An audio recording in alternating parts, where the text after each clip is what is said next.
Are you finding that it's more challenging to trust folks that are in this space, whether it's purchasing a card on Facebook Marketplace, whether it's purchasing a card on TCGPlayer? Are you learning that it is getting increasingly difficult to just take somebody at their word? Whether they say a card is in near mint, whether or not they say a collection has X, Y, and Z. I personally, over the last several weeks, have found it increasingly more difficult to trust folks. And that's very challenging for me.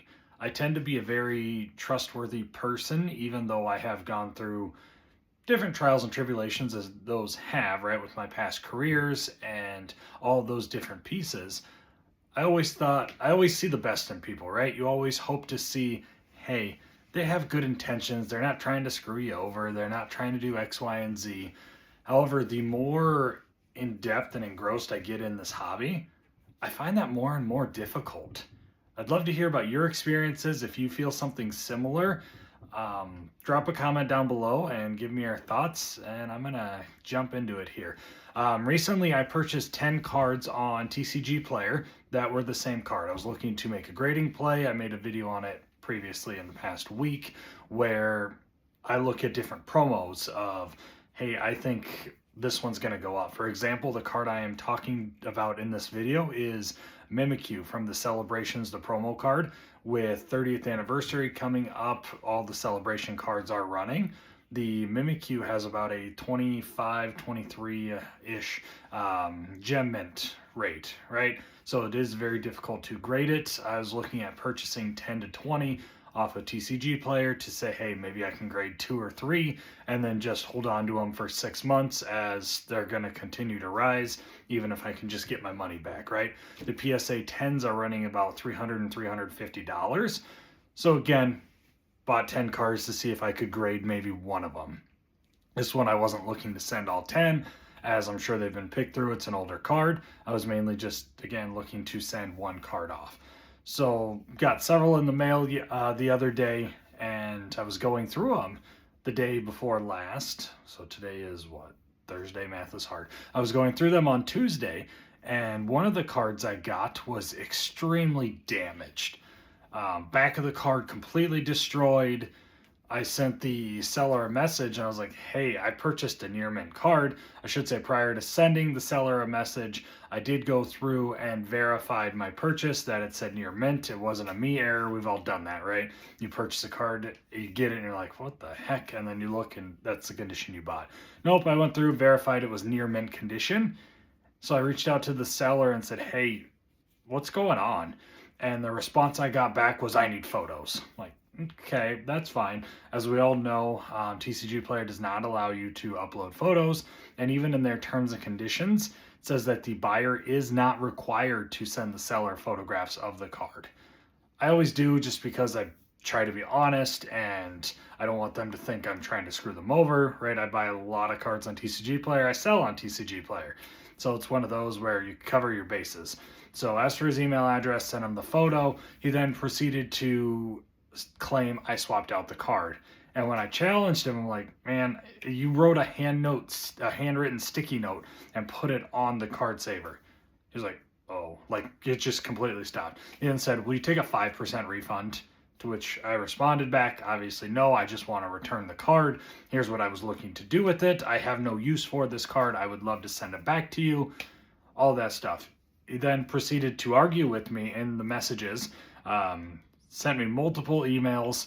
I got off of it. I didn't respond to any of his emails outside of the photo I sent him. I went to TCG platform and said, hey, I see your emails. Let's make this more formal and go through TCGPlayer. I then received an email from him saying, no, I don't want to make this formal. Let's just handle it on email. I was like, yeah, no. He is a seller with less than 30 sales, so it's another one of those that it's like, hey, red flag. But when you're purchasing a $10 card, who cares if it's a new seller generally, right? It's one of those that it's like, hey, you just buy the cheapest and it is what it is. Most times cheaper, newer sellers have stuff for cheaper because they're trying to build their store. They're trying to get to level 4. So it was one of those, I didn't think anything of it. So yeah, the situation progressed, continued to tell me that he wasn't going to refund me, that he would just send a specific percentage off.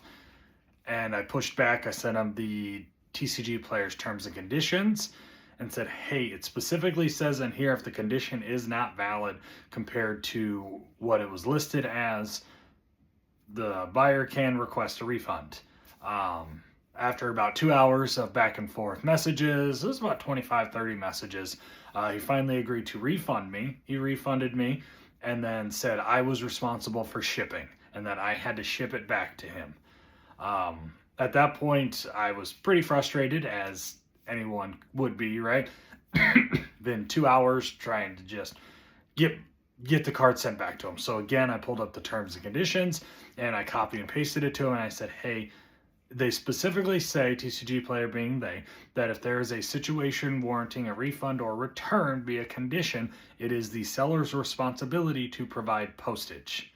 I sent that to him. He then responded and said, nope, you need to pay for it. So I ended up getting TCGPlayer involved and all of those fun things. And as of now, 24, 48 hours after this all occurred, I still have not received postage from him.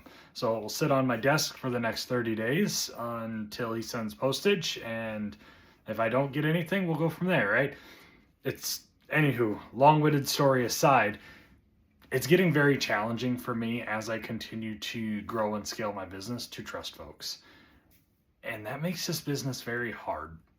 I was talking to a friend about it, and he made a comment of, yeah, everyone's out for themselves, so you should just be too.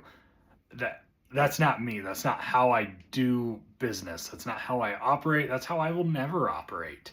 So it's very disappointing to see as folks continue to get into the space, because money can be made. We all know that, right? That's why we're all here. That's why you're watching my videos. That's why I'm making videos. That's why I'm selling, because you can make money in this space. But it does bring out folks that aren't necessarily the best of people. And it's very disappointing for those of us that have collected for 15, 20 years now, collected as kids, played as kids. It just makes it very challenging, especially from my perspective. I'd love to hear your perspectives. Maybe I'm completely off base. Maybe it's always been like this. I just haven't really noticed it up until a few months ago. It was pretty bad back last summer during the major boom. I had a few cards that I purchased that weren't the greatest condition and all of those pieces. I did have somebody comment on a previous video of mine of, that's why you always buy cards with photos. I get it, right? That makes sense, and that's the realistic approach in this market. However, sometimes it's easier just to go to TCGPlayer, for me anyway. Queue up the 10 cheapest cards, throw them in your cart, and just go. Rather than going to eBay, pulling up 20 different cards, clicking through them, all of those things, right? The plays I make isn't about having the perfect card. It's understanding the market, understanding, hey, this card's probably going to go up by 20, 30% in the next 6 months. So I can buy 10, 15 of them, sit on them for 6 months, grade maybe 1 or 2, and then sell the rest, make my money back or more, depending on what they do.